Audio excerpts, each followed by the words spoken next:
நான் உன்னை எப்படி கைவிடுவேன், நான் உன்னை எப்படி கைவிடுவேன். இந்த சத்தத்தை கேட்டுக்கொண்டிருக்கிற ஒரு தேவனுடைய பிள்ளையை கூட ஆண்டவர் வாக்கு கொடுக்கிறார், நான் உன்னை கைவிட போவது இல்லை. இந்த சூழ்நிலையிலே ஆண்டவர் உங்களை கைவிட மாட்டார். இந்த பிரச்சனையிலே ஆண்டவர் உங்களை கைவிட மாட்டார். நீங்கள் மலையை போல நம்பி இருந்த மனிதர்கள் கைவிடலாம், உங்களை சுற்றி இருக்கிற எல்லாருமே கைவிடலாம். ஆனால் கர்த்தராகிய ஆண்டவர் வாக்கு கொடுக்கிறார், நான் உன்னை எப்படி கைவிடுவேன். இந்த காரியத்தில் கர்த்தருடைய கை உன்னோடு கூட இருக்கும், அவருடைய நடத்துதல் உங்களோடு கூட இருக்கும். அவர் இந்த பிரச்சனை முடிகிற வரைக்கும் உங்களை விட்டு அவர் விலக மாட்டார். இந்த சூழ்நிலையிலிருந்து நீங்கள் வெளியே வருகிற வரைக்கும் ஆண்டவர் உங்களை அந்த இடத்திலிருந்து கர்த்தர் எடுத்துக்கொள்ள மாட்டார். கர்த்தர் வாக்கு கொடுக்கிறார், நீ இதிலிருந்து ஒரு பெரிய வெற்றியை பார்க்கிற வரைக்கும் நான் உன்னை கைவிட மாட்டேன். ஹalleluya. இந்த எப்ராயிம் அப்படின்றது ஒரு பெரிய ஒரு ஆசீர்வாதமான ஒரு கோத்திரம். இவருடைய வாழ்க்கை ரொம்ப வித்தியாசமா இருக்கிறது. ஆனா இந்த எப்ராயிம், இந்த வசனம் எப்படி சொல்லப்பட்டிருக்குன்னா, இந்த எப்ராயிம் ஆண்டவர் செய்த நன்மையை மறந்து ஆண்டவரோடு உள்ள உறவை குறைச்சிக்கிட்டு ஆண்டவரை சுத்தமா கைவிட்டு ஆண்டவருடைய இருதயத்திற்கு ஏற்றது மாதிரி நடக்கல. அப்படின்னா வெளி தோற்றத்திற்கு ஆண்டவருடைய பிள்ளையை போல காமிச்சாலும் இருதயம் அளவிற்கு இந்த எப்ராயிம் ஆண்டவரை விட்டு ரொம்ப தூரம் போயாச்சு. உடனே ஆண்டவர் என்ன சொல்றார் அப்படின்னு சொன்னா, நீ என்னை விட்டு தூரம் போனதுனால ஆண்டவர் இன்னொரு ராஜாக்களுடைய கையிலே ஒப்பு கொடுத்தார். அவர் வாக்கு கொடுத்துட்டார், சில வார்த்தைகளை ஆண்டவர் சொல்லிட்டாரு. ஆனா இப்ப என்ன அப்படின்னு சொன்னா, அவங்க படுற கஷ்டத்தை பார்த்து ஆண்டவரை விட்டு தூரம் போய் இன்னொரு ராஜாக்களுடைய கையிலே ஒப்பு கொடுக்கப்பட்டு அவங்க படுற வருத்தத்தை பார்த்த உடனே ஆண்டவருடைய மனசு என்ன பண்ணலன்னா தாங்கல. ஆண்டவர் உடனே சொல்றாரு, ஐயோ நான் எப்படி உன்னை நான் கைவிடுவேன், எப்படி நான் உன்னை கைவிடுவேன். ஏன் அப்படின்னா, இந்த எப்ராயிமை ஆண்டவர் தன் பக்கமாய் சேர்த்து கொள்வதற்கு கர்த்தர் நிறைய பாடுபட்டார். நான் நம்புறேன் இந்த சத்தத்தை கேட்கிற நம்ம யாரையுமே ஆண்டவர் கைவிட மாட்டார். ஒருவேளை நீங்கள் ஆண்டவரை விட்டு தூரத்தில் போய் இப்பொழுது ஒரு சில சூழ்நிலைகளுக்குள்ளே நீங்க சிக்கி இருக்கலாம், பெரிய பாடுகளை பட்டு கொண்டிருக்கலாம். ஆனா ஆண்டவர் என்னைக்கு உங்களை இன்னொருத்தருடைய கையில ஒப்பு கொடுத்தாரோ அன்னையிலிருந்து உங்களுக்காக அவருடைய இருதயம் தேடிக்கொண்டே இருக்கிறது. இந்த 100 நாட்கள் கர்த்தர் அவருடைய சமூகத்துல வச்சு அவருடைய வார்த்தையை உங்களுக்கு சொல்லி உங்களை ஜெபம் பண்ண வச்சு உங்களை ஒப்பு கொடுக்க வச்சு, ஆமென், உங்களுடைய பாவத்திற்கு மன்னிப்பு கொடுக்க வச்சு மீண்டுமாக இந்த எப்ராயிமை கர்த்தர் கைவிடவில்லை என்கிறதை கர்த்தர் நிரூபிக்க போகிறார். நம்புறவங்க கரங்களை மேல தட்டி முழு பலத்தோடு ஹalleluya. அவர் ஒரு நாளும் நம்மை கைவிடுகிற தேவன் அல்ல. எப்ராயிமே, நான் உன்னை எப்படி கைவிடுவேன்?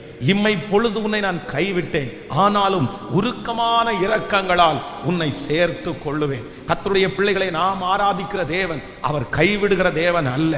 அவர் கைவிடுகிற தேவன் அல்ல. அவர் ஒரு சில வேளை மறைந்திருக்கிற தேவனாய் இருக்கிறார். அவர் ஒரு சில வேளை காணாதவர் போல் இருக்கிற தேவனாய் இருக்கிறார். உங்க வாழ்க்கையில, என் வாழ்க்கையில ஆண்டவர் என்னை கைவிட்டாரு பாஸ்டர், என்னை கைவிட்டாரு. இந்த சூழ்நிலையை கர்த்தர் கைவிடலைன்னா ஏன் இப்படி நடந்துருச்சு? கர்த்தர் தானே என்னை கைவிட்டாரு, என் பிள்ளையை கைவிட்டாரு, என் குடும்பத்தை கைவிட்டாரு. யோசேப்பையும் அப்படிதான் நினைத்தான், என்னை கர்த்தர் கைவிட்டார். ஆனா உண்மையிலேயே ஆண்டவர் உங்களை கைவிடல. ஆண்டவர் உங்களை கைவிடலன்றத சீக்கிரமாய் நீங்கள் பார்க்க போகிறீர்கள். கர்த்தர் உங்களை சோதித்து அறிகிறார். கர்த்தர் உங்களை அதற்கு நேராக நடத்துகிறாரே தவிர, கர்த்தர் மறைந்திருக்கிறாரே தவிர, கர்த்தர் வாக்கு கொடுக்கிறார், இன்னும் நான் உன்னை கைவிடவே இல்லை. அவருடைய பரிதாபங்கள் உங்களுக்காய் பெருகுகிறது, அவருடைய அன்பு உங்க மேல பெருகுகிறது. இந்த நாளில் ஜெபம் பண்ண அழுது ஒப்பு கொடுக்க கர்த்தருடைய வார்த்தையை விசுவாசிக்க ஆண்டவருடைய அன்பு மறுபடியும் உங்க மேல கடந்து வருது, அவருடைய பாசம் உங்க மேல கடந்து வருது. கர்த்தர் வாக்கு கொடுக்கிறார், இல்ல எப்ராயிமே, நான் உன்னை எப்படி கைவிடுவேன்? இஸ்ரவேலே, நான் உன்னை எப்படி ஒப்பு கொடுப்பேன்? மனுஷரை கட்டி இழுக்கும் அன்பின் கயிறுகளால் என்னை கட்டி இழுத்தவர், அவருடைய இரத்தத்தை எனக்காக சிந்தினவர், அந்தகார இருளில் இருந்து என்னை ஆச்சரியமான ஒளியிடத்திற்கு கொண்டு வந்தவர். உங்க குடும்பத்தில் யாரும் ரட்சிக்கப்படாத போது உங்களை மட்டும் கர்த்தர் தெரிந்து கொண்டவர், உங்களை வேறு பிரிச்சவர். ஆமென்.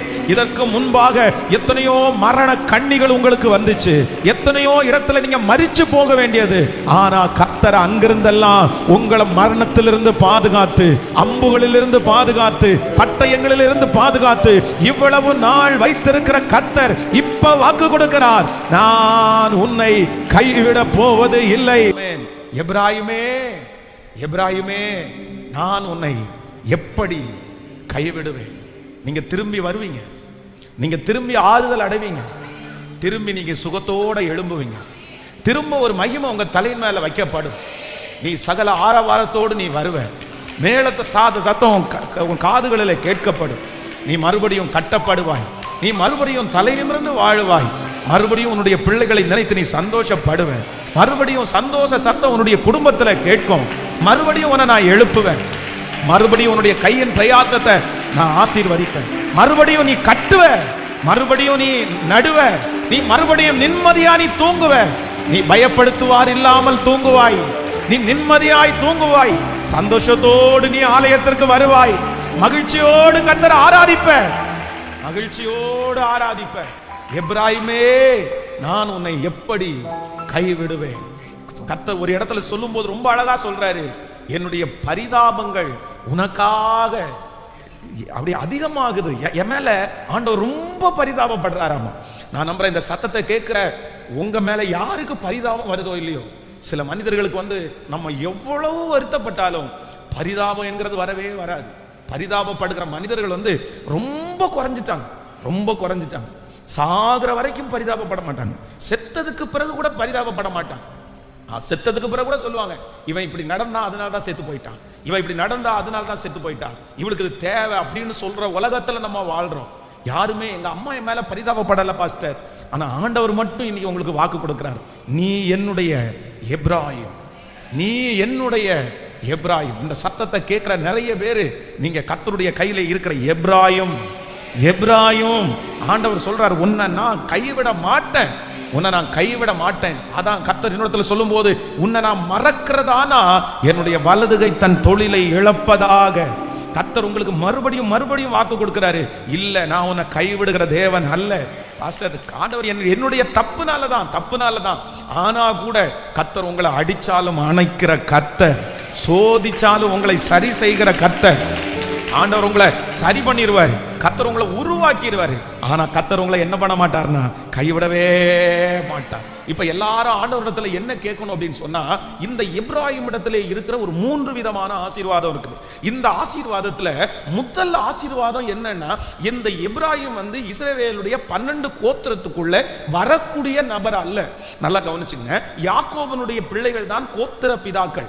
ஆனா இந்த எப்ராயிம் மனாசே என்கிறது யார் அப்படின்னு சொன்னா, இவங்க 2 பேரும் யோசேப்புனுடைய பிள்ளைகள். அப்படின்னா யோசேப்பு அந்நிய தேசத்துல போய் அந்த இடத்துல அந்த ராஜா ஒருத்தர் கல்யாணம் பண்ணி வச்சு அதன் மூலமாக வந்த பிள்ளைகள் தான் இந்த 2 பிள்ளைகளும், எப்ராயிம் மனாசே. அப்போ எப்ராயிம் அப்படின்ற பிள்ளை, மனாசேயினுடைய பிள்ளை இந்த கோத்திரத்தினுடைய லிஸ்ட்ல வர மாட்டாங்க.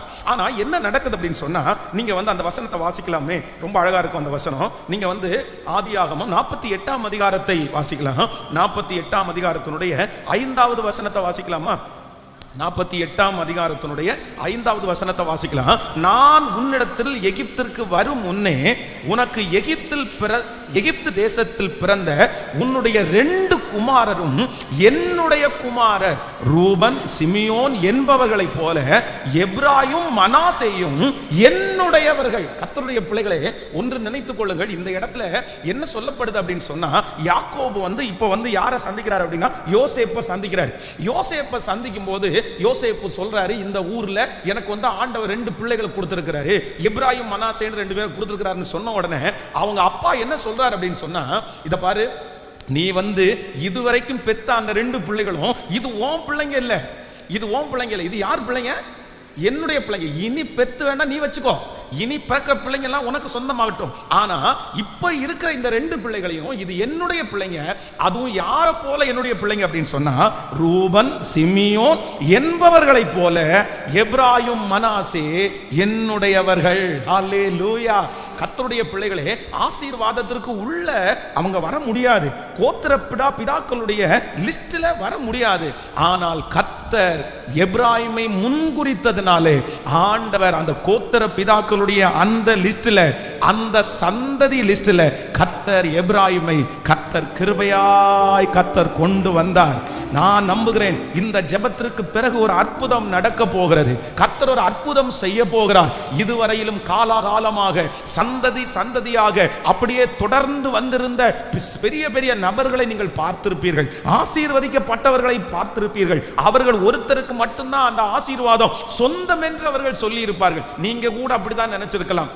அது அவர்களுக்கும் அவங்க பிள்ளைகளுக்கும் உரியது, அவங்க குடும்பத்துக்கு உரியது, அவங்க வம்சத்துக்கு உரியது. அதுக்கெல்லாம் நமக்கு தகுதி இல்லை, அதுக்கெல்லாம் நம்ம செட் ஆக மாட்டோம், அது நம்முடைய குடும்பத்துக்கு அது வராது, அதெல்லாம் அவங்களுக்கு தான், நல்லவங்களுக்கு தான், ஆசீர்வதிக்கப்பட்டவர்களுக்கு தான், வசதி இருக்கிறவர்களுக்கு தான். நம்ம அந்த இடத்துல நெருங்க கூட முடியாது, நம்ம அந்த மாதிரி ஒரு பொசிஷன்ல உட்கார முடியாது.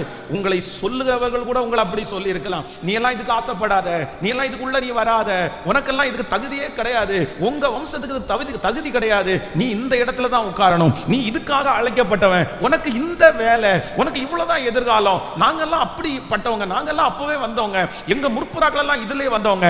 ஆனால் ஆண்டவர் இன்றைக்கு எப்ராயிமுக்கு ஒரு ஆசீர்வாதத்தை கர்த்தர் கொடுக்கிறார்.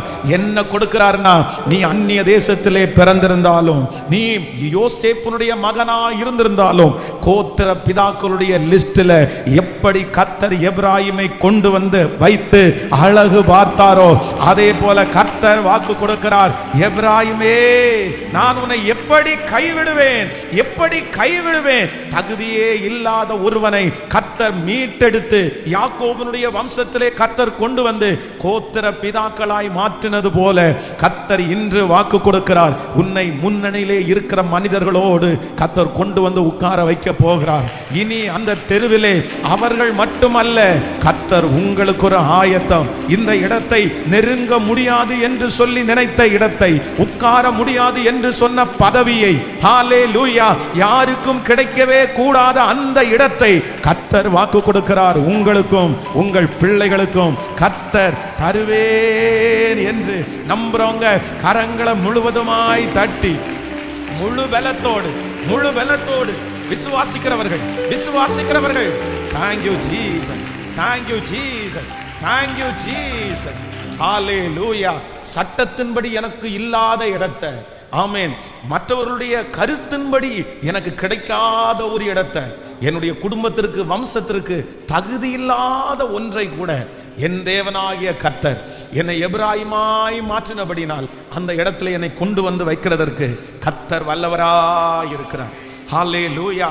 சில இடங்களுக்குள்ள நம்ம போகும்போது அந்த இடத்துல என்ன சொல்லுவாங்க அப்படின்னு சொன்னா, வெளி நபர்கள் இங்கே வருவதற்கு அனுமதி இல்லை அப்படின்னு நிறைய இடத்துல நம்ம போர்டு போட்டிருப்போம். அப்படின்னா ஒரு நல்ல கம்யூனிட்டியில் ஒரு வீடு கட்டியிருப்பாங்கன்னு வச்சுக்கோங்களேன், அதில் ஒரு 20 வீடு 30 வீடு இருக்கும் அப்படின்னு சொன்னால் அந்த வீட்டுக்குள்ள அந்த ஏரியாவுக்குள்ள அவ்வளோதான் அலோவ் பண்ண மாட்டாங்க. அப்படியே நீங்கள் வெளியே போயிருங்க, அதெல்லாம் உங்களுக்கெல்லாம் அலோவ் கிடையாது, அந்த ஏரியாவில் நீங்கள் வீடு வாங்க முடியாது, அந்த ஏரியாவில் நீங்கள் வர முடியாது. அப்போது நிறைய பேர் இன்னைக்கு உலகத்தில் இருக்கிறவங்க என்ன பண்ணுறாங்கன்னா, இந்த செப்பரேட் அப்படின்ற ஒன்று இருக்குது. அப்போ நிறைய பேருக்கு பாருங்க, நிறைய பேருக்கு கனவாக இருக்கும். சில கடைகள் எல்லாம் பார்க்கும்போது சில பிள்ளைகள் வந்து இந்த கடைக்குள்ள எல்லாம் நான் ஒரு நாள் போக மாட்டேனா, ஒரு நாள் கர்த்தர் என்ன கொண்டு போக மாட்டாரா? நமக்கு வந்து பொருட்கள் மேலையும் பணத்தின் மேலையும் இல்லைன்னா பதவியின் மேலையும் ஆசைக்காக நான் சொல்லல. ஆனா நம்முடைய ஆண்டவர் நினைப்பாரே ஆனால் அது இன்னொரு வம்சத்துக்குரியது, இல்லைன்னா அது இன்னொருத்தருக்குரியது, அது இன்னொரு குடும்பத்திற்குரியது. ஆனா கர்த்தர் வாக்கு கொடுக்கிறார், எப்ராயிமுக்கு இந்த வம்சத்திலே வருவதற்கு எந்த விதமான வழி இல்லாவிட்டாலும் கர்த்தர் எப்ராயிமை கர்த்தர் கோத்திர பிதாவாய் ஆண்டவர் கொண்டு வருவதற்கு வல்லவராய் இருக்கிறார். நான் சொல்லுகிற பலிபீடத்திலிருந்து சொல்லுகிற இந்த வார்த்தை இது தீர்க்க தரிசனமான வார்த்தை, இது தீர்க்க தரிசனமான வார்த்தை. உங்கள் பிள்ளைகள் ராஜாக்களோடு அமரப் போகிறார்கள், உங்கள் பிள்ளைகள் உயர்ந்த ஸ்தானங்களிலே அமரப் போகிறார்கள், நீங்கள் உயர்ந்த ஸ்தானங்களிலே கர்த்தர் அமர வைக்க போகிறார்.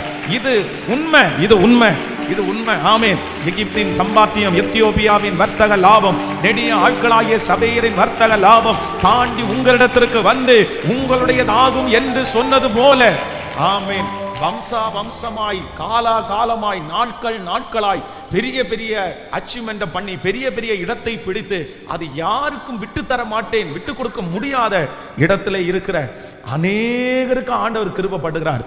அந்த இடத்துல ஒரு நியூ ஜெனரேஷன், ஒரு நியூ ஃபேமிலி ஆண்டவர் நம்ம குடும்பங்களை கர்த்தர் கொண்டு வந்து நிறுத்த போறார். நம்முடைய பிள்ளைகளை கர்த்தர் கொண்டு வந்து நிறுத்த போறார். உங்களை ஆண்டவர் கொண்டு வந்து நிறுத்த போறார். என்ன ஆண்டவர் கொண்டு வந்து நிறுத்த போறார்? நம்ம வரப்போகிறோம். கர்த்தர் நம்மை கொண்டு வர போகிறார். இந்த வார்த்தையை நம்புறவங்க எல்லாம் கைகளை மேல உயர்த்தி, இயேசுவே முழு பலத்தோடு இந்த வார்த்தையை நான் விசுவாசிக்கிற ஆண்டவரேன்னு சொல்லுங்க. ஆண்டவரே இந்த வார்த்தையை நான் நம்புற ஆண்டவரேன்னு சொல்லுங்க. சொல்லுங்க சொல்லுங்க ஏசப்பா சமூகத்துல சொல்லுங்க. ஹalleluya ஹalleluya. thank you jesus, thank you jesus. கானானிய ஸ்திரீயை குறித்து வேதம் சொல்லுது.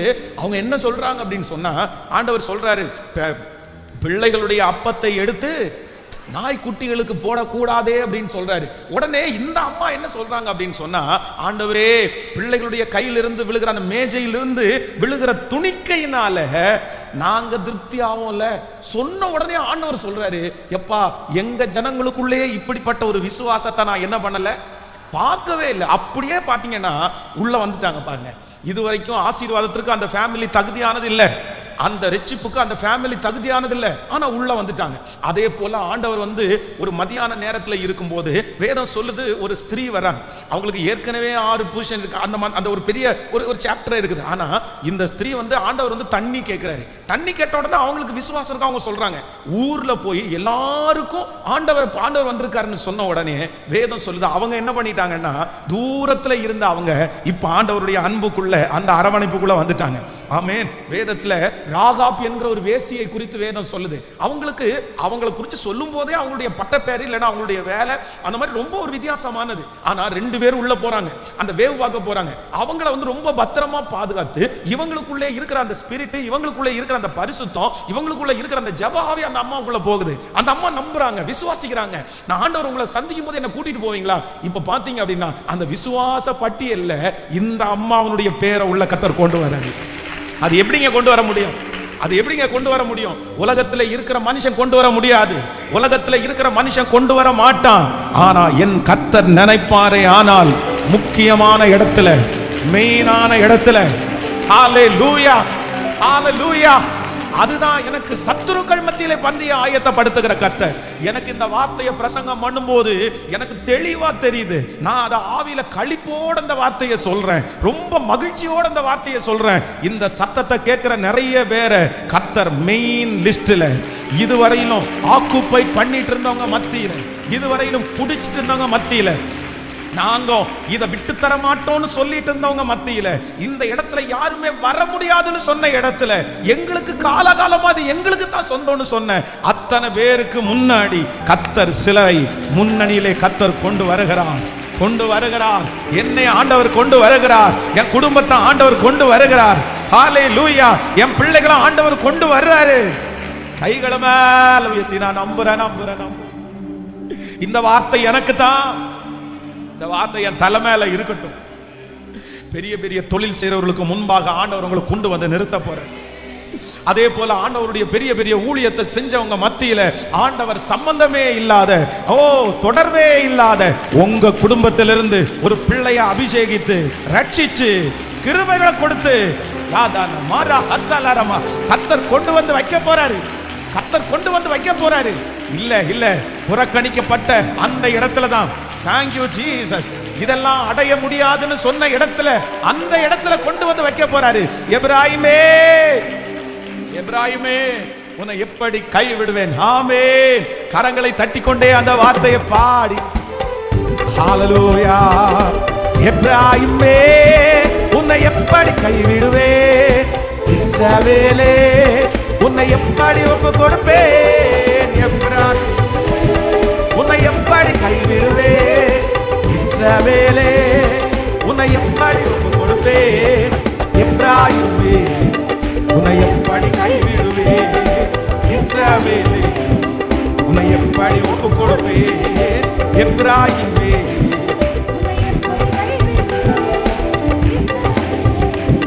உன்னை எப்படி ஒப்பு கொடுப்பேன். செல்ல பிள்ளையாய் உங்க மடியில் இருக்கின்றேன், பறித்திட முடியாதே. செல்ல பிள்ளையாய் உங்க மடியில் இருக்கின்றேன், எதுவும் என்னை பறித்திட முடியாதே, எதுவும் என்னை பறித்திட முடியாதே, எதுவும் என்னை பறித்திட. எபிராயிமே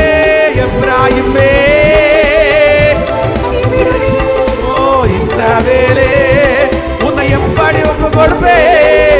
எப்ராயிமே இஸ்ரவேலே உன்னை எப்படி ஒப்பு கொடுப்பேன், எப்ராயிமே உன்னை எப்படி கைவிடுவேன், இஸ்ரவேலே உன்னை எப்படி ஒப்பு கொடுப்பேன், எப்ராயிமே உன்னை எப்படி கைவிடுவேன், இஸ்ரவேலே உன்னை எப்படி ஒப்பு கொடுப்பேன். ஹல்லேலூயா ஹல்லேலூயா. குடும்பம் ரொம்ப சின்னது அப்படின்னு சொன்ன அந்த மனுஷனை தான் ஆண்டவர் முதலாய் ராஜாவாய் கர்த்தர் ஏற்படுத்தினார். ஹல்லேலூயா. உங்க பிள்ளைகள் எல்லாம் இவ்வளவுதானா, உன் பிள்ளைங்க வேற யாருமே இல்லையா அப்படின்னு சொல்லும் போது லிஸ்டிலேயே கொண்டு வராத ஒரு தாவீதை தான் கர்த்தர் ராஜாவாக கர்த்தர் அபிஷேகம் பண்ணினார். என் ஆண்டவர் நினைச்சார்னா லிஸ்டிலே இல்லாத உங்களை லிஸ்டில கொண்டு வருவதற்கு என் கர்த்தர் வல்லவராய் இருக்கிறார். ஹல்லேலூயா. நீங்க இல்லாம இருக்கலாம், உங்களை இல்லை நீங்க எத்தனை பேர் வேணாலும் சொல்லலாம், ஆனா என்னுடைய தகப்பன் என்னுடைய தேவன் அவர் நல்லவராய் இருக்கிறார். ஆமேன். எனக்கு தெரியும் சிலர் உரிமை பாராட்டுகிறார்கள், உங்களுக்கு முன்னாடி உரிமை பாராட்டுறாங்க, நீங்க எல்லாம் இங்க வரக்கூடாது, நீங்க எல்லாம் இங்க வரக்கூடாது, நீங்க எல்லாம் இங்க வரக்கூடாது. எத்தனையோ பேர், நானும் சொல்லுவேன், எத்தனையோ பேருடைய வார்த்தை அப்படி நான் கேட்டிருக்கிறேன், சின்ன வயசுல இருந்தே கேட்டிருக்கிறேன். நீ எல்லாம் இங்க வரக்கூடாதுப்பா, நீ எதுக்குப்பா இங்க வர்ற, நீ எல்லாம் இங்க கூடயே இருக்கக்கூடாது, நீ இந்த சேர்ல உட்காரக்கூடாது, இல்லைன்னா நீ இவங்களோட பேசவே கூடாது, நீ எப்படி இந்த காம்பவுண்டுக்குள்ள வந்துட்ட, இந்த காம்பவுண்டுக்குள்ள வரக்கூடாது. இந்த மாதிரி எத்தனையோ வார்த்தையை சின்ன வயசுல என்னுடைய காதுகளிலே கேட்டிருக்கிறேன். காதுகளிலே கேட்டது மட்டும் இல்ல, நானே அப்படி நினைச்சிருக்கிறேன், ஐயோ நம்மலாம் இங்க போக முடியாது, நமக்கு அந்த மாதிரி தகுதி எல்லாம் இல்லை, அந்த இடத்துல எல்லாம் நம்ம வர்றதுக்கு என்ன இருக்கும், நமக்கு வேற அவங்களுக்கு வேற, இவங்க அடுத்தது நம்ம வேற, அந்த மாதிரிலாம் நம்ம யோசிக்கவே கூடாது. ஆனால் உண்மையிலே ஆண்டவருடைய பிள்ளைகளே, இன்றைக்கு நான் இந்த பலிபீடத்தில் நிற்கும் போது சொல்றேன், இந்த உலகத்திலே இருக்கிற எல்லா வேலையை விட பெரிய வேலை, எல்லா வேலையை விட ஆசீர்வாதமான வேலை, கோடிக்கணக்கான பணம் இருக்கிறவர்களை விட, அரசியல் தலைவர்களை விட பெரிய ஒரு உன்னதமான பணியை கர்த்தர் என் கையில தந்திருக்கிறதற்காக ராஜாதி ராஜாவுக்கு சேவை செய்வது, கர்த்தாதி கர்த்தருக்கு சேவை செய்வது எவ்வளவு பெரிய விஷயம், எவ்வளவு பெரிய விஷயம். ஹல்லேலூயா. ஆமென். எங்கு போனாலும் இப்ப கொஞ்சம் பேருக்கு என்ன தெரியும், சாட்சிய கேட்கறதுனால எங்க அப்பா யாருன்னு நிறைய பேருக்கு தெரியும். ஆனா ஒரு காலத்துல எல்லாம் பாத்தீங்கன்னா, ஒரு 5 வருஷத்துக்கு முன்னாடி எங்க போனாலும் என்ன பார்த்து எல்லாரும் ஃபர்ஸ்ட் பாக்குறவங்க அடுத்த வார்த்தை என்ன கேட்பாங்க அப்படின்னா, உங்க அப்பா பாஸ்டரா, உங்க அப்பா பாஸ்டரா, உங்க அப்பா பாஸ்டரா, எங்க போனாலும் இந்த வார்த்தையை கேட்பாங்க. அப்ப இங்க சர்ச்சில் வந்தா கூட யாராவது ஜெபம் பண்ண வந்தா ஃபர்ஸ்ட் என்ன அசிஸ்டன்ட் பாஸ்டர்னு நினைச்சிட்டு, அதுக்கப்புறம் அப்பா எங்க வெளியே போயிருக்காங்களா, அப்பா எப்ப வருவாங்க, இல்ல பெரிய பாஸ்டர் எப்ப பார்க்கலாம் அப்படின்னு எல்லாம் நிறைய பேர் கேட்டிருக்காங்க. அப்போ நான் என்ன நம்புறேன் அப்படின்னா, சம்பந்தமே இல்லாத ஒரு குடும்பத்துல ஒரு குடிகாரன் மகனாய் பிறந்து, ஆனா ஆண்டவர் பாருங்க, இந்த எப்ராயிமை போல, எப்ராயிம் அந்த யாக்கோபனுடைய பிள்ளைகளில் ஒன்றல்ல, யோசேப்பினுடைய பிள்ளைகள். ஆனா சொல்லிட்டார், இனி நீ கேட்கக்கூடாது என் பிள்ளைய, இந்த 2 பிள்ளையும் நீ கேட்டாத, இந்த 2 பிள்ளையும் எனக்கு சொந்தமான பிள்ளைங்க. அதுவும் யார மாதிரின்னு சொல்றாரு, அவருக்கு அவ்வளவு ஏஜ் ஆயிடுச்சு, அந்த வயசான காலத்துல சொல்றாரு, அது நான் தத்தெடுக்கிறேன். யார மாதிரி, நீ நினைக்கிற மாதிரி என்னமோ சும்மா தத்தெடுக்கிறேன்னு நினைக்காத, என்னுடைய மூத்த மகன் ரூபன மாதிரி, என்னுடைய அடுத்த மகன் சிமியோன மாதிரி, இந்த எப்ராயும் மனாசையும் அந்த லிஸ்ட்லயே வரணும்னு சொல்றாரு பாருங்க. ஹல்லேலூயா. கொண்டு வந்தாரா எப்ராயிம் கொண்டு வரப்படுகிறவர்கள், கர்த்தர் உங்களை கொண்டு வருவார், உங்க குடும்பத்தை கொண்டு வருவார். ஹல்லேலூயா. இந்த வார்த்தை எனக்கு தான் ஆண்டவரே, என் குடும்பத்துக்கு தான் ஆண்டவரே, என் குடும்பத்துக்கு தான் ஆண்டவரே, குடும்பத்துக்கு தான் ஆண்டவரே. ஹல்லேலூயா. இது நிறைவேறுகிற காலம் சமீபமா இருக்கிறதுக்காக நன்றி, துரிதமா இருக்கிறதுக்காக நன்றி. ஆமென். நீங்க ஆயத்தப்படுங்க. எதுக்கு நீங்க ஆயத்தப்படுங்க அப்படின்னு சொன்னா, கர்த்தர் வாக்கு கொடுக்கிறாரு, நீங்க முற்பிதாக்களுடைய அந்த லிஸ்ட்ல, அப்படின்னா பெரிய பெரிய இடங்களிலே உட்கார்ந்து இருக்கிற அந்த லிஸ்ட்ல வருவதற்காக நீங்கள் ஆயத்தப்படுங்க. விசுவாசிக்கிறீங்களா? எத்தனை பேர் நம்புறீங்க? எத்தனை பேர் விசுவாசிக்கிறீங்க? அந்த லிஸ்ட்ல ஆண்டவர் உங்களை கொண்டு வர போறார். இது கர்த்தருடைய வார்த்தை, இது கர்த்தருடைய வார்த்தை. பலத்தினாலும் அல்ல, பராக்கிரமத்தினாலும் அல்ல, தேவனுடைய ஆவியினால் எல்லாம் ஆகும். ஆமென். சோ நம்பர் 2, இரண்டாவதாக இந்த எப்ராயிமினுடைய ஆசீர்வாதத்தை, இல்லனா இந்த எப்ராயிம் எப்படிப்பட்ட சூழ்நிலையிலிருந்து வந்தாரு, ஆண்டவர் இவர் மேல வச்சிருக்கிற அந்த அன்பை குறித்து நான் தியானிக்கும் போது ரொம்ப ஆச்சரியமா இருந்துச்சு. வாசிக்கலாம், ஒரு வசனத்தை வாசிக்கலாமா? ஆமென். நீங்கள் ஆதியாகமத்தில் 7வது வசனத்துக்கு அதிகாரத்துக்கு வாங்கல, 48ஆம் அதிகாரத்தினுடைய 19வது வசனத்துக்கு வாங்க பார்க்கலாம். ஆமே, 48வது அதிகாரத்தினுடைய 19வது வசனத்தை வாசிக்கலாமா? ஆதியாகமம் 48ஆம் அதிகாரத்தினுடைய 19வது வசனத்தை வாசிக்கலாம். அவன் தகப்பனோ தடுத்து, அது எனக்கு தெரியும் என் மகனே, எனக்கு தெரியும், இவனும் ஒரு ஜன கூட்டம் ஆவான், இவனும் பெருகுவான், இவனுடைய தம்பியோ இவனிலும் அதிகமாய் பெருகுவான், அவனுடைய சந்ததியார் திரளான ஜனங்கள் உள்ளவர்கள் ஆவார்கள் என்றார். நீங்க அதுக்கு முன்னாடி 17வது வசனத்திலிருந்து வாசிக்கலாமா? 17வது வசனம், தகப்பன் தன் வலதுகையை எப்ராயிமுடைய தலையின் மேல் வைத்ததை யோசேப்பு கண்டு, அது தனக்கு பிரியமில்லாதபடியினால் எப்ராயிமுடைய தலையின் மேல் இருந்த தன் தகப்பனுடைய கையை மனாசேயினுடைய தலையின் மேல் வைக்கும்படி எடுத்து, என் தகப்பனே அப்படி அல்ல, இவன் மூத்தவன், இவனுடைய தலையின் மேல் உம்முடைய வலதுகையை வைக்க வேண்டும் என்றான். நல்லா கவனிங்க ஆண்டவருடைய பிள்ளைகளே. இப்போ யோசேப்புக்கு எத்தனை பிள்ளைங்க? 2 பிள்ளைங்க, எப்ராயிம், மனாசே. நம்ம பேசும்போது கூட எப்ராயிம் மனாசேன்னு பேசுறோம், ஆனா மனாசே எப்ராயிம் இதுதான் கரெக்டான வேர்டு. இப்போ என்ன நடக்குது அப்படின்னு சொன்னா, இந்த இடத்துல யாக்கோபு எல்லாரையும் ஆசீர்வதிக்கிறார். அந்த 12 கோத்திர பிதாக்களையும் அவர்கள் சொன்ன அந்த காரியத்தை சொல்லி ஒன்னொன்னா அவர் பிளஸ் பண்றாரு. அப்போ இவர் கடைசி காலம் ஆகுது, இவருக்கு கண்ணு பெருசா ஒன்றும் பெருசா தெரியல. இவருக்கு முன்னாடி இந்த பிள்ளைகளை கொண்டு வந்து விட்டுருக்காங்க. கொண்டு வந்து விட்ட உடனே இவங்க அப்பா என்ன பண்றாரு அப்படின்னு சொன்னா, எப்பவுமே வலதுகையினுடைய ஆசீர்வாதம் பெருசு. அப்படின்னா வலதுகை அப்படின்றது ஒரு ஆசீர்வாதத்தை குறிக்கிறது, வலதுகையினால தான் ஆசீர்வதிப்பாங்க. இப்போ இவர் வலதுகையை தூக்கி எங்க வைக்கிறார் அப்படின்னு சொன்னா, எப்ராயிமுடைய தலையின் மேல் வைக்கிறார்.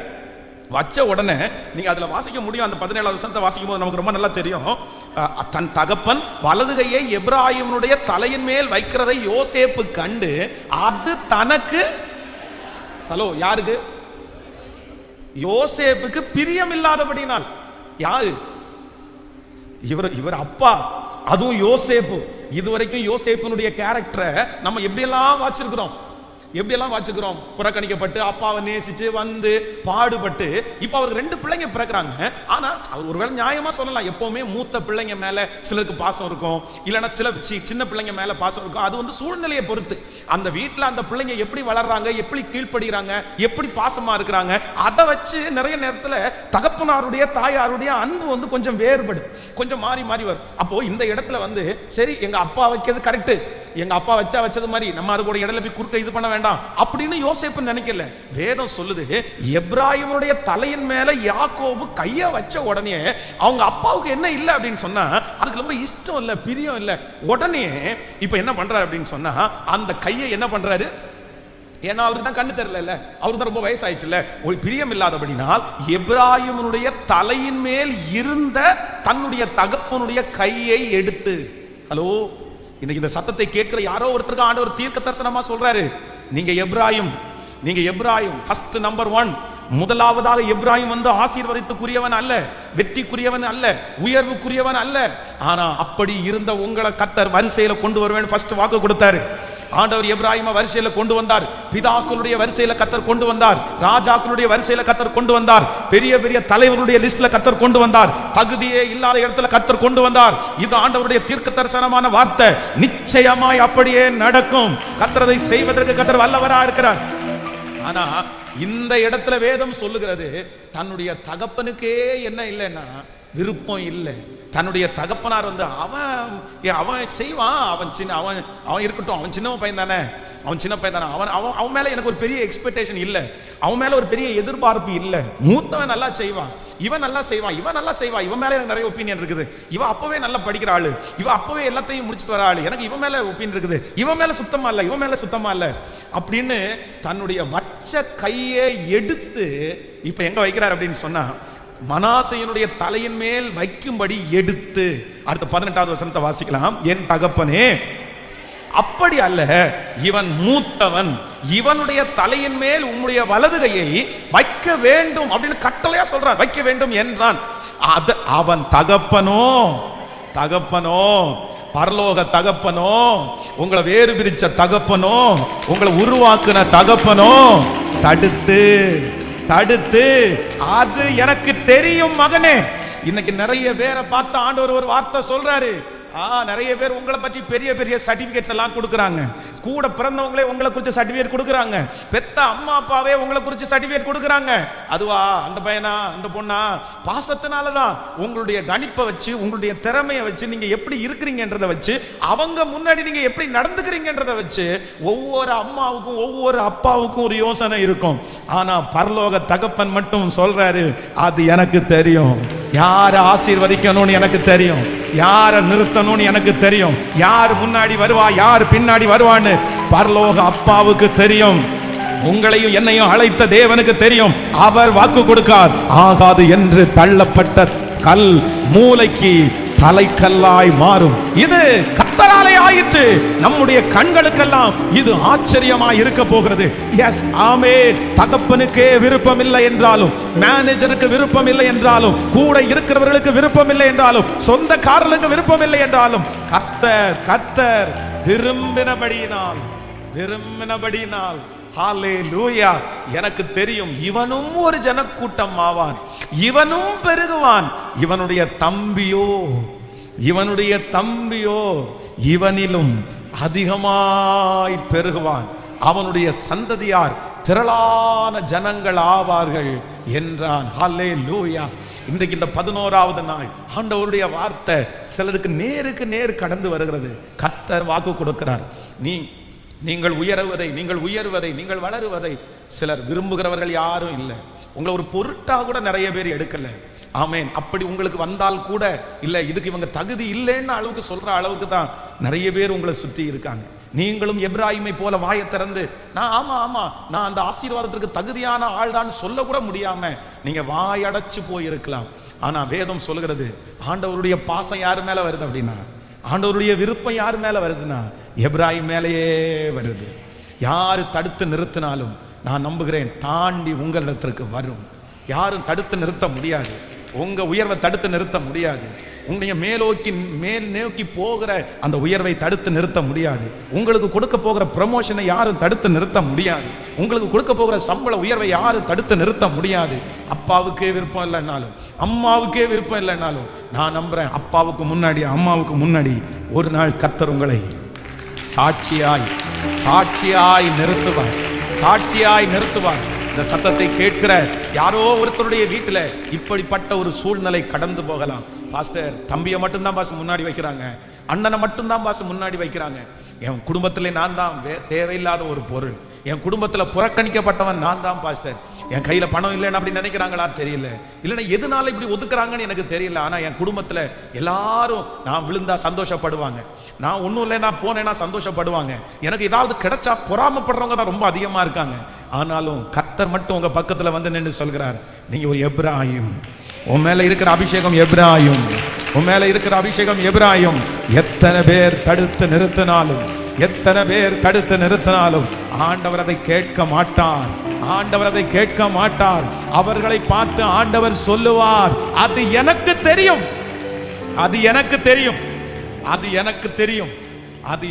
தெரியும். யார் போக வேண்டாம் சொன்னாலும் கர்த்தர் அந்த காரியத்தை செய்வார். ஹல்லேலூயா. கைகளை மேல உயர்த்தி சொல்லுங்க, அந்த எப்ராயிமுடைய அபிஷேகம் என் தலையின் மேல இருப்பதாக சொல்லுங்க. முழு பலத்தோட சொல்லுங்க, அந்த எப்ராயிமுடைய அபிஷேகம் என் தலையின் மேல இருப்பதாக முழு பலத்தோட. இயேசுப்பா, ஹல்லேலூயா. தகப்பனுடைய மன விருப்பத்தை தாண்டி வளர்கிறவன் தான் எப்ராயிம். தகப்பனுடைய மன விருப்பத்தை தாண்டி வளர்கிறவன் தான் எப்ராயிம். ஆமென், ஹல்லேலூயா. சுற்றி இருக்கிற அத்தனை பேருடைய விருப்பத்தையும் தாண்டி உட்கார பண்ணுகிறவன் தான் எப்ராயிம். ஆமென், ஹல்லேலூயா. எனக்கு குறித்திருக்கிறதை அவர் நிறைவேற்றுவார். யார் தடுத்தாலும் அது கண்டிப்பாக நிற்கவே நிற்காது. எத்தனை பேர் தடுத்தாலும் எனக்கு குறித்திருக்கிறதை அவர் நிறைவேற்றுவதற்கு அவர் வல்லவராயிருக்கிறார். ஏனென்றால் அவர் பெரியவர். ஆமென். ஆகாய விண்மீனாய் அவர் ஜனம் பெருகும், நீங்களும் நானும் பெருகுவோம், ஆகாய விண்மீனாய் பெருகுவோம். அதை தடுப்பதற்கு ஒரு மனிதனாலும் முடியாது. ஒரு மனிதனுக்கும் அந்த சக்தியை கர்த்தர் தரமாட்டார். ஹல்லேலூயா. ஆகாய விண்மீனாய் அவர் ஜனம் பெருகும், ஆண்டவர் வாக்கு பலி. ஆகாயவின் மீனம் அவர் ஜனம் பெருகும், ஆண்டவர் வாக்கு பலிக்கும், ஆனந்த துதி ஒலி கேட்கும். பாடுவோம். ஆகாயவின் மீனம் அவர் ஜனம் பெருகும், ஆண்டவர் வாக்கு பலிக்கும், அவர் ஜனம் பெருகும், ஆண்டவர் வாக்கு பலிக்கும். மகிமைப்படுத்துவேன் என்றாரே, மகிமனின் பாசம் பெரிதே, மங்காத புகழுடன் வாழ்வோம், மாட்சிமை பெற்றுயர்ந்திடுவோம். குறுகிட மாட்டோம், குன்றிட மாட்டோம், கரையில்லா தேவனின் வாக்கு. குறுகிட மாட்டோம், குன்றிட மாட்டோம், கரையில்லா. கைகள் எல்லாரும் மேல தட்டி ஆனந்த்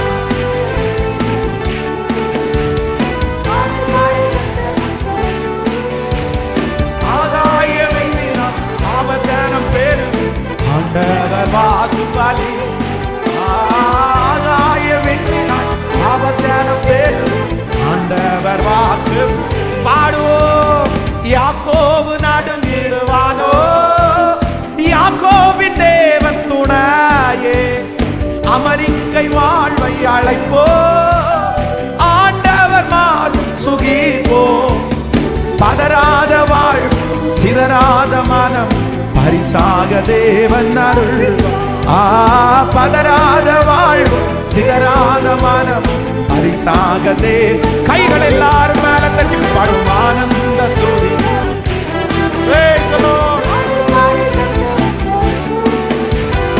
ஆகாயவின் மீனம் அவர் ஜனம் பெருகும், ஆண்டவர் வாக்கு பலி. ஆகாயவின் மீனம் அவர் ஜனம் பெருகும், ஆண்டவர் வாக்கு பலிக்கும். ஹalleluya, ஹalleluya. எப்ராயிம், எப்ராயிம் நம்பர் 1. முதலாவதாக எப்ராயிம் அந்த லிஸ்டிலே வர வேண்டியவன் அல்ல, ஆனா கர்த்தர்களை கொண்டு வந்தார். நம்பர் 2, இரண்டாவதாக எப்ராயிம் தன்னுடைய தகப்பனுடைய விருப்பத்தை தாண்டி கொண்டு வரப்பட்டவன் தான் எப்ராயிம். ஹalleluya. அதனாலதான் ஆண்டவர் எப்ராயிமை பார்த்து சொல்றாரு, எப்ராயிமே நான் உன்னை எப்படி கைவிடுவேன். ஹல்லேலூயா. இந்த சத்தத்தை கேட்கிற நம்ம நிறைய பேர் ஆண்டவர் முதல்ல எப்படி கொண்டு வந்தார் அப்படின்னு சொன்னா, நம்ம நிறைய பேர் அந்நியரா இருந்தோம், நம்ம புறஜாதிகளா இருந்தோம். நம்ம யாரும் ரட்சிக்கப்படுவதற்கு, பரலோக ராஜ்யத்துக்கு நம்ம யாரும் பங்குள்ளவர்கள் அல்ல. ஆனா ஆண்டவராகிய இயேசு கிறிஸ்து இந்த உலகத்துல வந்து அவருடைய ரத்தத்தை சிந்தி நமக்காக மரித்து புறஜாதிகளா இருந்த நம்மை பரலோகத்தோட கர்த்தர் ஒன்றிணைத்தார். நம்மை அவர்களோடு ஒன்றிணைத்தார். அவருடைய ரத்தம் நம்மை ஒன்றிணைத்தது. அப்ப நான் நம்புறேன், இந்த காலத்துடைய எப்ராயிம் யார் அப்படின்னா நீங்களும் நானும் தான் எப்ராயிம். எத்தனை பேரை ஆமோதிக்கிறீங்க? நம்மளை எப்ராயிமா மாற்றதுக்கு ஒரு தகப்பன் பாடுபட்டார். அன்றைக்கு எப்ராயிம் அந்த இடத்துல கொண்டு வந்ததுக்கு யாக்கோபு எப்படி பாடுபட்டாரோ, அவர் உரிமையா என் மகன் என்று சொன்னாரோ, எனக்கு தெரியும் என்று சொன்னாரோ, அதே போல உங்களுக்காகவும் எனக்கும் ரத்தத்தை சிந்தின இயேசு நமக்காக நின்றார். அவர் இடையில நின்னாரு, அவர் குறுக்க நின்னாரு, அவர் நின்னு சொன்னாரு, என் பிள்ளை சத்துரு நம்மளை அவனுக்குரியவன் அப்படின்னு சொல்லும் போது அவருடைய ரத்தத்தை கொடுத்து நம்மளை மீட்டுக்கிட்டாரு. அதனால இந்த கிருபையின் காலத்துல கர்த்தர் உங்களையும் என்னையும் எப்படி வச்சிருக்கிறார்னா எப்ராயிமாய் கர்த்தர் வைத்திருக்கிறார். எத்தனை பேர் விசுவாசிக்கிறீங்க? நம்பர் 1, முதலாவதாக ஆண்டவர் கொண்டு வர போறாரு. இனி அப்படியே நாங்க தான் எங்களை தவிர வேற யாருமே இந்த இடத்துல இருக்க முடியாது அப்படின்னு சொல்லாம சொன்னவங்க, பார்வையினாலே நம்மிடத்துல சொன்னவங்க, இல்ல இதுதான் விதிக்கப்பட்டது என்று இருந்த இடத்துல கர்த்தர் கொஞ்சம் கொஞ்சமா யாரை கொண்டு வர போறாருன்னா உங்களையும் என்னையும், உங்களுடைய குடும்பத்தையும் என் குடும்பத்தையும் கர்த்தர் கொண்டு வர போறாரு. விசுவாசிக்கிறீங்களா? இதை நீங்க தீர்க்க தரிசனமா எடுங்க. உங்க ஃபேமிலியிலே, உங்க குடும்பத்திலேயே இது எங்களுக்கு மட்டும்தான், இதுல வேற யாருமே வர முடியாதுன்னு நான் நம்புறேன். யாரெல்லாம் அப்படி சொல்லிட்டு இருக்கிறாங்களோ அவங்க முன்னாடி கர்த்தர் உங்களுக்கும் அதை கொடுத்து உங்களையும் ஆசீர்வதித்து என் பிள்ளைய கர்த்தர் நிறுத்துவேன் என்று கர்த்தர் வாக்கு கொடுக்கிறாரு. உங்களை ஆண்டவர் நிறுத்த போறாரு. இது உண்மை. கர்த்தருடைய பிள்ளைகளை அவர்களுக்கு மட்டுமல்ல தாண்டி ஆண்டவர் உங்களுக்கு வர பண்ண போறாரு. விசுவாசிக்கிறீங்களா இல்லையா? எத்தனை பேர் நம்புறீங்க ஆண்டவருடைய சமூகத்துல? நான் நம்புறேன். உங்களுடைய இருதயம் அப்படியே எழுப்புதலா இந்த வார்த்தைக்கு ஆமென் சொல்லணும். நான் அப்படிதான் இந்த பலிபீடத்தில் நிற்கும் போது அவருடைய வார்த்தையை ரசிச்சு நான் தான் அந்த எப்ராயிம், ஹalleluya. என்னை பார்த்து இல்ல எனக்கு முன்னாடி என்ன நீ என்ன அப்படின்னு வரவே முடியாதுன்னு சொன்னவங்களுக்கு முன்னாடி தேவன் என்னை நிறுத்த போறார் என்று விசுவாசிக்கிறேன். சோ நம்பர் 3, மூன்றாவதாக இந்த எப்ராயிமுடைய தலையின் மேல் இருந்த மூன்றாவது ஆசீர்வாதம். எதை தாண்டி இந்த எப்ராயிம் வந்தாரு, எந்த மன அழுத்தத்தை ஸ்ட்ரெஸ்ஸை தாண்டி எவ்வளவு பெரிய கட்டை தாண்டி ஆண்டவர் இவரை கொண்டு வந்தார், மீட்டெடுத்தார் அப்படின்றத நம்ம ஆதியாகமம் 41ஆம் அதிகாரத்தினுடைய 52வது வசனத்தை வாசிக்கலாமா? 41ஆம் அதிகாரம் 52வது வசனத்தை வாசிக்கலாம். ஆமென். நான் சிறுமைப்பட்டிருந்த தேசத்தில் தேவன் என்னை பலுக பண்ணினார் என்று சொல்லி இளையவனுக்கு எப்ராயிம் என்று பெயரிட்டான். நீங்கள் 51வது வசனத்தை வாசிக்கலாம். ஆமென். யோசேப்பு என் வருத்தம் யாவையும் என் தகப்பனுடைய குடும்பம் அனைத்தையும் நான் மறக்கும்படி தேவன் பண்ணினார் என்று சொல்லி மூத்தவனுக்கு மனாசே என்று பெயரிட்டான். அடுத்தது, நான் சிறுமைப்பட்டிருந்த தேசத்தில் தேவன் என்னை பலுக பண்ணினார் என்று சொல்லி இளையவனுக்கு எப்ராயிம் என்று பெயரிட்டான். ஹல்லேலூயா. எப்ராயிமுக்கு மூன்றாவது வந்த ஒரு பெரிய ஆசீர்வாதம் என்ன அப்படின்னா, நான் சிறுமைப்பட்ட தேசத்தில், நான் சிறுமைப்பட்ட தேசத்தில், நான் சித்திரவதை அனுபவித்த தேசத்தில், நான் அவமானப்பட்ட தேசத்தில், என்னை களவாய் கொண்டு போகப்பட்ட தேசத்தில், என்னை கேட்கறதுக்கு யாருமே இல்லைன்னு நினைச்சு பொய் குற்றம் சாட்டப்பட்ட அந்த தேசத்தில் நான் பெருகும்படி பல்லுகும்படி பண்ணினார் என்று அவனுக்கு பெயர் எப்ராயிம். எப்ராயிம் என்கிறதற்கு என்ன அர்த்தம் அப்படின்னு சொன்னா, சிறுமைப்பட்ட தேசத்தில் கர்த்தர் என்னை பெருக பண்ணினார். ஹல்லேலூயா. நான் விசுவாசிக்கிறேன், கர்த்தரால் அழைக்கப்பட்ட எப்ராயிம் நீங்க, உங்க குடும்பம் எப்ராயிம், உங்க பிள்ளைங்க எப்ராயிம் வம்சத்தை சேர்ந்தவங்க. கர்த்தர் உங்களை எப்ராயிமாய் கர்த்தர் அங்கீகரிக்கிறார். உங்களை எப்ராயிமே அப்படின்னு அழைக்கும் போது கர்த்தர் சொல்றாரு, எந்த இடத்துல அவமானப்பட்டாயோ, எந்த இடத்துல வெட்கப்பட்டாயோ, எந்த இடத்துல தலை குனிஞ்சீங்களோ, எந்த இடத்துல சிறுமப்பட்டீங்களோ, எந்த இடத்துல உங்களை கேட்கறதுக்கு யாருமே இல்லையோ, எந்த இடத்துல கூனி குறுகி போய் நின்னீங்களோ, எந்த இடத்துல உங்களை நீங்க ரொம்ப லோவா நினைச்சீங்களோ, கர்த்தர் வாக்கு கொடுக்க எப்ராயிம் அதே இடத்துல, அதே ஜனங்களுக்கு முன்னாடி, அதே சூழ்நிலையில அவன் தலையை உயர்த்துவேன் என்று கர்த்தர் வாக்கு கொடுக்கிறார். நம்புறவங்க கரங்களை மேல தட்டி முழு பலத்தோடு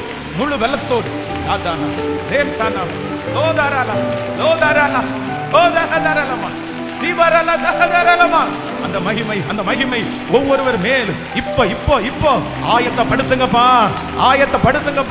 இந்த எப்ராயிமுக்காக ஆயத்தப்படுத்துங்கப்பா. ஸ்தோத்திரம். ஹல்லேலூயா. ஆமென். வெட்கத்திற்கு பதிலாக ஆமென் 2 மடங்கு பதில் தருகிறவர். ஹல்லேலூயா. புது கிருபை தாரும் தேவா, புது பலனை தாரும் தேவா, புது கிருபை தாரும் தேவா, புது பலனை தாரும் தேவா, புதிய நாளுக்குள் என்னை நடத்தும் புதிய கிருபையால் பாடும், புதிய கிருபையால். ஹல்லேலூயா. வெட்கத்திற்கு பதிலாக இரட்டிப்பு நன்மை தாரும் தேவா, வெட்கத்திற்கு பதிலாக என் கண்ணீருக்கு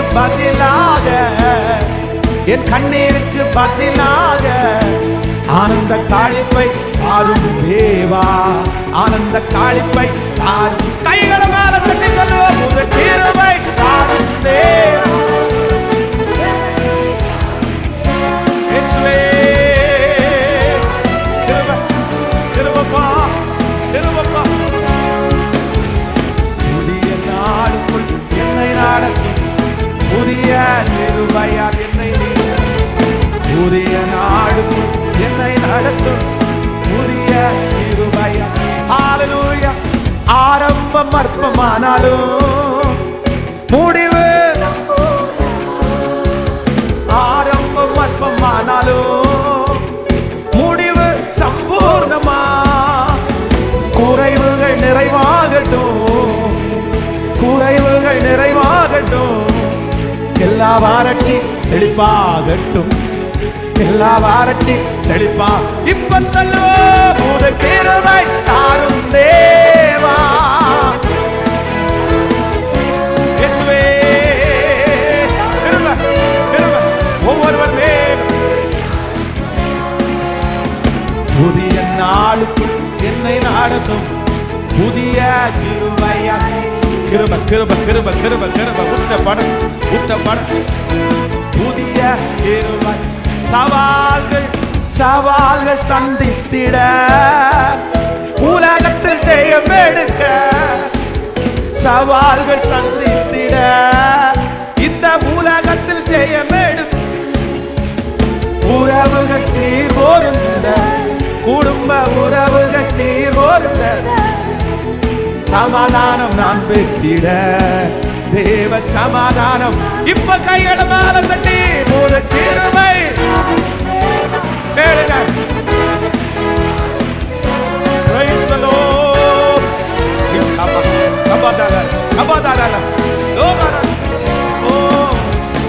புதிய நாள் என்னை நாடத்தும் புதிய கிருபையால் என்னை நீர. புதிய நாளுக்குள் என்னை நடத்தும் புதிய. கரங்களை தட்டி நல்லவன் நல்லவன் நல்லவன் நல்லவன் நல்லவன் நல்லவன் நல்லவன் நல்லவன் நல்லவன். ஹல்லேலூயா. பிறக்கும் போதே நீங்களும் நானும் பிறக்கும் போதே எப்ராஹிமுக்கு ஆசீர்வாதம் வளர்ந்ததுக்கு பிற்பாடு அல்ல, வாலிப வயதை தாண்டதுக்கு பிற்பாடு அல்ல. வேதம் சொல்லுது அவனுடைய பிறப்பிலே முன்குறிக்கப்பட்டவர் தான் எப்ராஹிம். பிறக்கும் போதே அப்பா இந்த பேர் வைக்கும் போதே எப்படி சொல்றாரு அப்படின்னு சொன்னா, இதே ஊர்ல நான் என்ன பட்டேன்னா சிறுமையை அனுபவிச்சேன். சிறுமையை அனுபவிச்சேன். வந்த உடனே பார்த்துட்டு இந்த பையன் ரொம்ப நல்லா இருக்கான், இந்த பையனுக்கு ஒரு நல்ல வேலை கொடுக்கலான்னு சொல்லல. வந்த உடனே அடிமை வேலை தான் செஞ்சாங்க. எந்த வேதம் சொல்லுது அவனுடைய கைகள் விலங்கு போட்டு ஒடுக்கப்பட்டது. நமக்கு யோசேப்பு அனுபவிச்ச சித்திரவதைகள் எல்லாம் நமக்கு நிறைய நமக்கு தெரியாது. ஆனா உண்மையிலே தான் நேசித்த தகப்பனாரை விட்டுட்டு பல வர்ண அங்கேயே கொடுத்து அவ்வளவு சந்தோஷமா பார்க்குற அந்த அப்பாவை விட்டுட்டு ஒரு பிள்ளை, வாலிப பிள்ளை தனியா ஒரு காட்டுக்குள்ள பாஷை தெரியாத ஒரு ஊர்ல சர்வே பண்றதுன்றது சாதாரணமானதே கிடையாது. சாதாரணமானதே கிடையாது. அங்க இருக்க எதுவுமே செட் ஆகல. எல்லாமே ஏருக்கு மாறா இருக்குது. எல்லாருமே விரோதிகளா இருக்காங்க. எங்க நம்புறது என்ன பண்றது எதுவுமே தெரியல. ஆனா அந்த மாதிரி ஒவ்வொரு நாளும் சித்திரவதை, ஒவ்வொரு நாளும் மன வருத்தம். இப்போ யோசேப்பு சொல்றாரு, இந்த சிறுமைப்பட்ட தேசத்திலே தேவன் என்னை பழுக பண்ணினார். அதுக்கு நான் ஒன்று சொல்லுவேன், எப்ராஹிம் எப்ராஹிம் எப்ராஹிம் எப்ராஹிம். ஆண்டவர் எல்லாரையும் பார்த்து, நான் நம்புறேன் நம்முடைய வீட்டில் ஒரு பெரிய எண்ணெய், உங்க பேர் என்னவா வேணாலும் இருக்கலாம், என்னவா வேணாலும் இருக்கலாம். ஆனால் ஆண்டவருடைய பார்வையில் நீங்களும் நான் எப்ராஹிம். இன்னைக்கு உங்களுக்கு ஒரு புது பேர், நீங்கள் ஒரு புது நாமத்தினால் அழைக்கப்படுவீர்கள். ஒரு புது பேரினால் நீங்கள் அழைக்கப்படுகிறீர்கள். அந்த பேர் என்னன்னா எப்ராஹிம். எப்ராஹிம். ஹல்லேலூயா. எப்ராஹிமே, நான் உன்னை எப்படி, உண்மைதானே, இவ்வளவு செஞ்சு இவ்வளவு அழகா நம்மளை கொண்டு வந்திருக்கிறார்ல. நீங்களும் நானும் இந்த இடத்துல வர்றதுக்கு என்ன சும்மா சாதாரணம் நினைச்சீங்களா? இந்த இயேசுவை தெரிஞ்சுக்கிட்டது சாதாரணம் நினைச்சீங்களா? ரட்சிக்கப்பட்டது சாதாரணமா? ஞானஸ்நானம் எடுத்தது சாதாரணமா? கிடையவே கிடையாது. ஒரு நாள்ல எத்தனை பைபிள்கள் கொடுக்கப்படுது தெரியுமா? ஒரு நாள்ல எத்தனை பேருக்கு பிரசங்கம் பண்ணப்படுது தெரியுமா? ஒரு நாள்ல எத்தனை பேருக்கு தனித்தனியா போய் சுவிசேஷம் அறிவிக்கப்படுது தெரியுமா? ஆனா சுவிசேஷம் அறிவிக்கப்படுகிற எல்லாரும் ரட்சிக்கப்படுறது இல்லை. ஒவ்வொரு நாளும் எத்தனை அற்புதங்கள் கர்த்தர் செய்றார் தெரியுமா? அற்புதம் பெற்றுக்கொண்ட யார், அற்புதம் பெற்றுக்கொண்டதுல நிறைய பேர் ஆண்டவரை ஏற்றுக்கிட்டது இல்லை. ஆண்டவரை ஏற்றுக்கிட்டது இல்லை. சுவிசேஷம் அறிவிக்கப்பட்ட நிறைய பேர் ஆண்டவரை ஏற்றுக்கிட்டது இல்லை. செய்தி கேட்கிற எல்லாரும் ஆண்டவரை ஏற்றுக்கிட்டது இல்லை. நம்ம குடும்பத்திலேயே இன்னைக்கும் ஆண்டவரை நேசிக்கிறவங்க இருக்கிறாங்க, செய்தி கேட்கிறவங்க இருக்காங்க. ஆனா இன்னும் அவங்க யாருக்குள்ள பலப்படலைன்னா, ரட்சிப்புக்கு நேரா வரல. இன்னும் நிறைய பேர் ஞானஸ்நானம் கூட எடுக்கல. இன்னும் நிறைய பேர் ஆண்டவரை சொந்த ரட்சகராக கூட ஏத்துக்கல. ஆனா ஆண்டவர் பாருங்க, அத்தனை வம்சங்கள் உங்களை சுற்றி இருக்கும் போது அவர் உங்களையும் என்னையும் தெரிந்து கொண்டு பேர் சொல்லி அழைத்து அவருடைய பிள்ளைகளாய் மாற்றி, எப்ராஹிமாய், எப்ராஹிமே, இவ்வளோ தூரம் நம்மளை கொண்டு வந்த கர்த்தர், இந்த உலகத்திலிருந்து இப்படி வேறு பிரித்து எடுத்த கர்த்தர் உங்களை எப்படி சிஸ்டர் கைவிடுவாரு? எப்படி பிரதர் கைவிடுவாரு? நம்ம தற்கொலை பண்ணி சாக வேண்டியவங்க அல்ல, நம்ம ஒன்றும் இல்லாம சாக வேண்டியவங்க அல்ல. நம்ம சகிக்கிற ஒன்றும் நமக்கு ஒவ்வொன்றும் கிரீடம், நம்ம தாங்குகிற ஒவ்வொன்றும் நமக்கு கிரீடம், நம்ம சமாளிக்கிற ஒவ்வொன்றும் கிரீடமா மாறும். அதற்கு கர்த்தர் அங்கீகாரத்தை கர்த்தர் வைக்கிறார். தற்கொலை எண்ணம் உங்களுக்குள்ள எப்படி வருது? சாகலான்னு உங்களுக்கு எப்படி தோணுது? மரிக்கலான்னு உங்களுக்கு எப்படி தோணலாம்? சூசைட் பண்ணலான்னு எப்படி அந்த தாட் உங்களுக்குள்ள வருது? நீ எவ்வளவு வேல்யூபிளான ஒரு பர்சன், நீங்க எவ்வளவு கனத்துக்குரிய ஒரு ஆள். உங்களை மீட்டெடுத்த ரத்தம் சாதாரணமான ரத்தமா? எவ்வளவு விலையேற பெற்ற ரத்தம். கிறிஸ்து நமக்கு ஜீவனா இருக்கிறாரே, நம்ம பரலோகத்துக்குரியவர்கள்.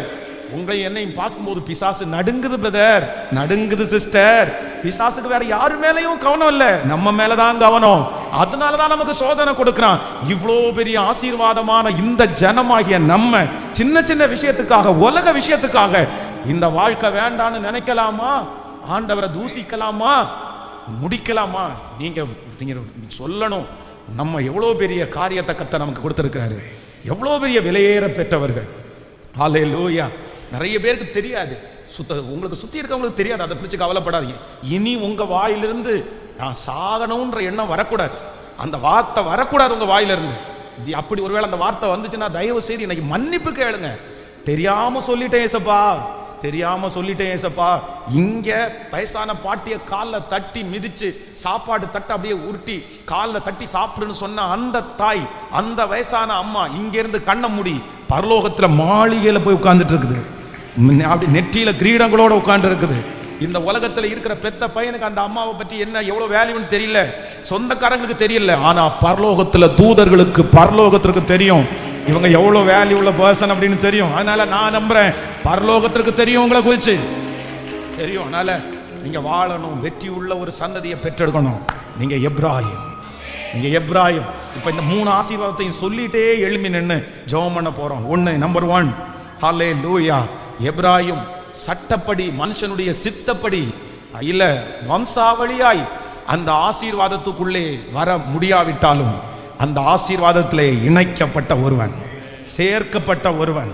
அந்த ஆசீர்வாதத்திலே அவனுக்கும் ஒரு பங்கு இருக்கிறது, முக்கியமான பங்கு இருக்கிறது. ஹல்லேலூயா. இன்னி நெஞ்ச தட்டி தலையை நிமிர்ந்து பார்த்து அப்படி சொன்னவங்க முன்னாடி நிறைய ஆண்டவருடைய பிள்ளைங்க தலை நிமிர்ந்து அவர்களுக்கு சரிக்கு சமமாய், அவர்களுக்கு சரிக்கு சமமாய், இன்னும் அவர்களை விட ஒரு படி மேல, ஒரு மடி மேல. புரியுதா? எத்தனை பேருக்கு ஆமோதிக்கிறீர்கள்? ஒரு படிக்கு மேல ஆண்டவர் உங்களை கொண்டு போய் உட்கார வைக்க போறாரு. யார் உங்களை பார்த்து சொல்ல முடியும்?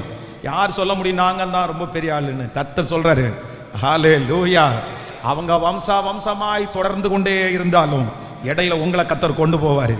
அவர்களை பார்க்கலாம் ஆண்டவர் உங்களை சாட்சியாய் நிறுத்துறதற்கு கர்த்தர் வல்லவர். நம்பர் 2, இரண்டாவதாக இந்த எப்ராஹிமுடைய தலையின் மேல் இருக்கிற இரண்டாவது ஒரு மிகப்பெரிய அபிஷேகம் என்ன அப்படின்னு சொன்னா, நிறைய பேருடைய விருப்பத்தை தாண்டி வளர்கிறவன் தான் எப்ராஹிம். அப்பாவுடைய விருப்பத்தை தாண்டி வளர்கிறவன் தான் எப்ராஹிம். ஹல்லேலூயா. ஈசாக்கு பாருங்க, தகப்பனாருடைய, ஈசாக்குனுடைய மகன் தாவீது பாருங்க, தகப்பனாருடைய அந்த விருப்பத்தை தாண்டி முன்னேறவர் தானே தாவீது. அதனால கர்த்தர் உங்களுக்கு சொல்றாரு, உங்க மேல ஆண்டவருக்கு பெரிய கரிசனை இருக்குது, நீங்க தாண்டி வளர்வீங்க. எந்த இடத்துல நீங்க பிளெஸிங்கா இருக்கிறதுக்கு விருப்பம் இல்லைன்னு நினைக்கிறாங்களோ, எந்த இடத்துல நீங்க நல்லா இருக்க கூடாதுன்னு நினைக்கிறாங்களோ, எந்த இடத்துல இவங்களை மேல வேலை வந்துடக்கூடாதுன்னு நினைக்கிறாங்களோ, நான் நம்புறேன் நீங்க எப்ராஹிமா மாறிட்டீங்கன்னா, நீங்க எப்ராஹிமா மாறிட்டீங்கன்னா, ஹல்லேலூயா, ஹல்லேலூயா. அவங்களுடைய விருப்பத்தை தாண்டி உங்களை வளர பண்ணுவார், விருப்பத்தை தாண்டி உங்களை வளர பண்ணுவார். ஹல்லேலூயா. 10 பேரை நிக்க வச்சு நீங்களும் ஒருத்தர் நிக்கிறீங்க, ஒரு கிஃப்டை வச்சிருக்கிறாங்க, யாருக்கு கொடுக்கலான்னு ஒருத்தர் கேட்கிறாரு. கேட்டோன்னா அங்க இருந்து ஒருத்தர் சொல்றாரு, யாருக்கு வேணாலும் கொடுங்க, இவனுக்கு மட்டும் கொடுத்துறாதீங்க அப்படின்னு சொல்றாருன்னு வச்சுங்களேன். யாருக்கு வேணாலும் கொடுங்க, இவனுக்கு மட்டும் கொடுத்துறாதீங்க. அப்போ அங்க இருக்கிற ஒருத்தர் டிசைட் பண்ணுவாரு, ஏய் பொருள் என் கையில இருக்குது, வாங்கினது நானு, அது என்னுடையது, நான் யாருக்கு கொடுக்கணும் யாருக்கு கொடுக்க வேண்டான்னு எனக்கு தெரியும்.